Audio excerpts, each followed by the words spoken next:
Very good afternoon to all of you. Now we are going to discuss Bank of India Credit Officer Group discussion topic. Today's topic is significance of India holding G20 presidency. One by one the student have their turn and we will discuss according to their language, either in English or in Hindi. If you are interested, contact me in my WhatsApp number for GD and mock. My number is 7503 235358. Okay, start. Good afternoon. I am Sangeeta Parveen, and today's topic is G20 presidency in India. G20 एक बहुत ही बड़ी मतलब group है, एक अपने आप में एक बहुत बड़ी यूनिक टाइप की ग्रुप मानी जाती है, क्योंकि इसमें डेवलप्ड कंट्री और डेवलपिंग कंट्री दोनों ही है। थोड़ा आराम से और ये ज्योति म्यूट कर लो, क्योंकि इसमें डेवलप्ड कंट्री और डेवलपिंग कंट्री दोनों ही रहते हैं। और जैसे इसमें दोनों कंट्री की मतलब बातें सुनी जाती है, अपना अपना पॉइंट ऑफ व्यू रखा जाता है और रिस्पेक्ट भी की जाती है। ऐसा नहीं है कि डेवलपिंग कंट्री है तो उनकी बातें नहीं सुनी जाएगी, ऐसा नहीं है। और G20 के एक इम्पॉर्टेंट चीज़ है कि 80% जो global GDP, 85% approx global GDP G20 country से ही आती है, और 75% इंटरनेशनल जो ट्रेड होता है वो भी G20 कंट्री से ही आता है, और 60% जो ग्लोबल पॉपुलेशन है वो भी G20 कंट्री से ही आती है। और G20 का जो मेन फोकस होता है वो इकोनॉमिक पॉपुलेशन के लिए होता है, इकोनॉमिक पे ज़्यादा वो फोकस करती है। और G20 फर्स्ट 1999 में आई थी, और इस बार 2023 में इंडिया G20 होस्ट कर रहा है 18th एडिशन। और 2022 में इंडोनेशिया बाली में हुआ था, जहाँ श्री प्रधानमंत्री नरेंद्र मोदी ने कहा था कि इंडिया का जो एजेंडा होगा वो कुछ की बेसिस पे होगा, जैसे इंक्लूसिव, एम्बिशियस, डिसाइसिव और एक्शन ओरिएंटेड होगा। और ये जैसे कि फ्यूचर प्रोग्रेसिव को लेके बात की गई थी, और रीजन था one earth family one future, और इसका जो थीम था वो वासुदेवम कुटुंबकम था। और इस बार जो G20 के जो परमानेंट वो गेस्ट कंट्री थी वो स्पेन थी, और इसमें बहुत सारी चीज़ों पे फोकस किया गया था, जैसे women empowerment, digital public infrastructure, health, agriculture, circular economy etcetera. अब आप लोग कुछ पॉइंट बोल सकते हैं। सर मैं कुछ पॉइंट ऐड करना चाहूँगा संजीदा जी के पॉइंट से। Sir G20 is basically group of 20, इसमें 19 कंट्रीज पार्टिसिपेट होते हैं और एक यूरोपियन यूनियन। ये बेसिकली 1999 में इस्टेब्लिश हुआ था, and right now India is holding 18th edition of G20। Sir G20 को प्रेसिडेंसी का इंडिया होल्ड करना एक बहुत बड़ा स्टेप है हमारे इंडिया के डेवलपमेंट के लिए। इससे हम हमारा इमेज अपना वर्ल्ड में दिखा सकते हैं, अपना हिस्ट्री, अपना संस्कृति, इसको हम वर्ल्ड में दिखा सकते हैं। और सर G20 एक जो मीटिंग होता है जो हमारे देश में बहुत सारे स्टेट है, सब में होता है। तो G20 के जो मेंबर उस स्टेट में जाएंगे तो उस स्टेट में टूरिज्म सेक्टर बढ़ेगा, उनको उस स्टेट के बारे में पता चलेगा कि इस स्टेट में ये है, तो उससे हमारा टूरिज्म डेवलप होगा। और एक डेवलपमेंट होगा जो हमारा UPI, बहुत सारे जो मेंबर कंट्री है G20 के, वो UPI को कन्वीनियंट समझते हैं कि UPI इजी है यूज करना as compare to other technology in the other world. And so UPI can be a great we can add to that. And next point is my sir, जो हमारा members है G20 के, जो वो अलग अलग जगह घूमेंगे तो उनको हमारा देश में बहुत सारे अपॉर्चुनिटी से शायद मिल सकता है कि हम इसमें इन्वेस्ट करेंगे तो ग्रोथ का चांस है। तो बहुत सारे GDP में हमारा FDI भी ग्रो भी बढ़ेगा। And other thing is that sir there are many challenges to it. Like recently जब इंडिया ने श्रीनगर में G20 होल्ड किया तो पाकिस्तान और बहुत सारे कंट्री ने उस पर प्रोटेस्ट किया, तो एक जॉइंट कम्युनिटी नहीं बना, जॉइंट कम्युनिटी वो इस्टेब्लिश नहीं कर पाए। And another problem is that sir अभी रशिया यूक्रेन वॉर चल रहा है, तो बहुत सारे कंट्री डिवाइडेड है कि किसको सपोर्ट करना है, रशिया यूक्रेन। तो बहुत सारे कंट्रोवर्सी हो रहे हैं इसमें। और that's it, and I would like to I would like to give my views on Jyoti Prakash views that जैसा कि उसने कहा, जो भी उसने पॉइंट्स रखे, उसमें मैं ये एड ऑन करना चाहूँगा कि जिस इंडिया का सिग्निफिकेंस है G20 होस्ट करने का, वो मेनली है उसके इकोनॉमिक इंटरेस्ट को बूस्ट करने के लिए, उसको हेल्प करेगा इंडिया के।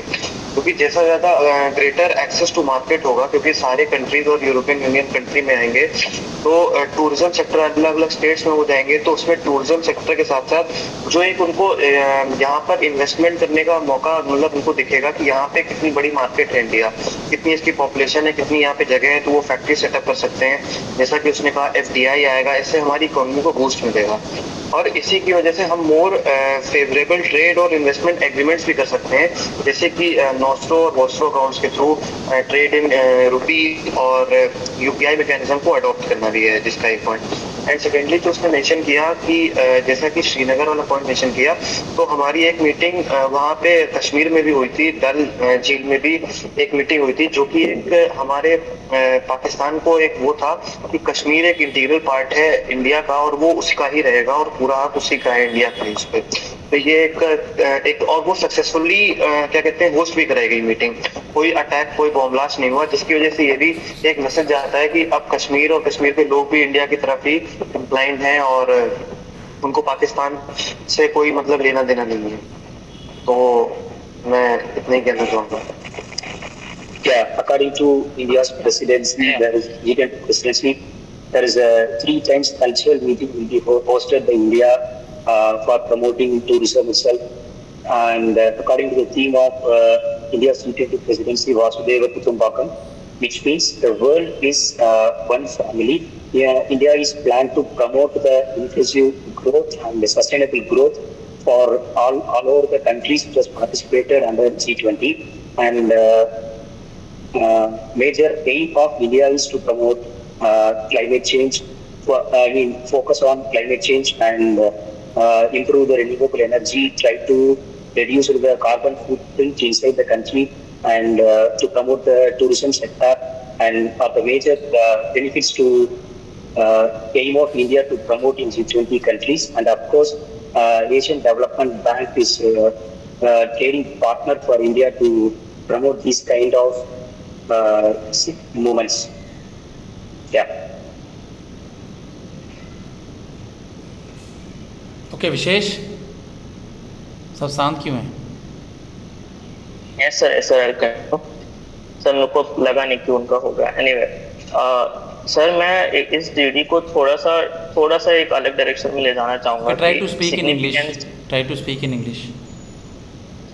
Okay sir, I would like to take another perspective on this GD, about the significance of G20 in India. I would like to mention that there are many challenges that are being faced by the world, like people in this GD have already mentioned. For example, Russia-Ukraine war, which has caused a huge inflation these days. A recession has been followed after that. So all these things, we are now recovering from COVID. Basically, throughout the world, we are recovering from COVID, etc. So I would like to say that facing these challenges, and then working towards the solutions of these challenges in this time period. At the same time, India holding the presidency of G20 is in itself a challenge, and India has already been performing better in it. For example, last year, the presidency held by Indonesia in 2022, basically, it faced a little criticism because it did not give any solutions towards climate change or sustainable development or pollution-related areas. So India has already started working in that. We know that India had a meeting of ECSWG. That's Environment and Climate Sustainability Working Group. So in that, India mentioned that how we can improve climate, etc. India has already taken steps towards food insecurity, which was like this year 2023, it was given by this world. Anyway, so basically India has been facing these challenges, world has been facing these challenges, and India, with the presidency of G20, improving in these challenges, giving solutions, has already shown that what India can do for the world. So I would like to say that yes, totally very significant for India to hold the presidency of G20. Okay, Jatin and Vidhi is left. Sir मैं इसको continue करना चाहूँगा sir. पूरी देश विदेश में देखा जाए तो पीस और हार्मनी धीरे धीरे ख़त्म होती जा रही है। कंट्रीज वॉर की तरफ ज़्यादा पुश होती जा रही हैं और सर कुछ ही ऐसे ग्रुप्स बचे हैं जहाँ पे रशिया और वेस्ट दोनों साथ में हैं। तो सर यही ऐसा ग्रुप है जहाँ पे दोनों साथ में आके कुछ कर सकते हैं, समझ सकते हैं या एक बात निकल सकती है। और सर दूसरी चीज़ हमारे प्रोस्पेक्ट से देखा जाए तो travel and tourism, culture promotion, multilateralism, ये सब मेन पॉइंट हैं जो हमको आगे बढ़ाने हैं। सर न्यूज़पेपर्स में आता है कि अगर एक कंट्री के डेलीगेट्स आते हैं हमारे यहाँ तो उनका टूरिज्म वाकई में बढ़ता है। वहाँ के लोग उस चीज़ को वाकई में उस चीज़ को देखना चाहते हैं। जो जीआई टैग्स जैसे सर हमारे मोदी जी हैं, वो उनको जीआई टैग्स जो उस कंट्री उस पर्टिकुलर स्टेट के जीआई टैग्स हैं वो गिफ्ट करते हैं दूसरे डेलीगेट्स को। तो सर वो प्रोडक्ट भी हमारे प्रमोट होते हैं जो भी डेलीगेट्स आते हैं। तो सर मुझे लगता है कि कल्चरल हेरिटेज और ये सब चीज़ें दिखाएंगे तो टूरिज़्म बढ़ेगा और उसी का मेन फोकस होना चाहिए। और बाकी जो कंट्री में चल रही है बाहर विदेश में वो भी सब एक जगह आए और सब जो एक मेन मुद्दा लगा पड़ा है लड़ाई वड़ाई का वो सब खत्म हो जाए।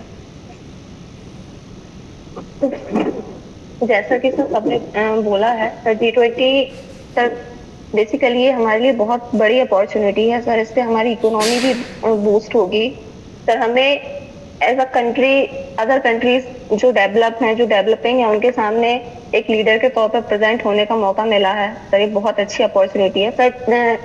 जैसा कि सर सबने बोला है कि सर मैं इसमें एक पॉइंट ऐड करना चाहूँगी कि जैसे G20 एक ट्रॉइका के फॉर्म में परफॉर्म करती है, जो कि पहले जो कंट्री होस्ट कर चुकी है और जो आने वाली कंट्री है, जैसे सर इंडोनेशिया, भारत और ब्राजील, सर ये तीनों मिलकर एक ट्रॉइका का फॉर्म करते हैं।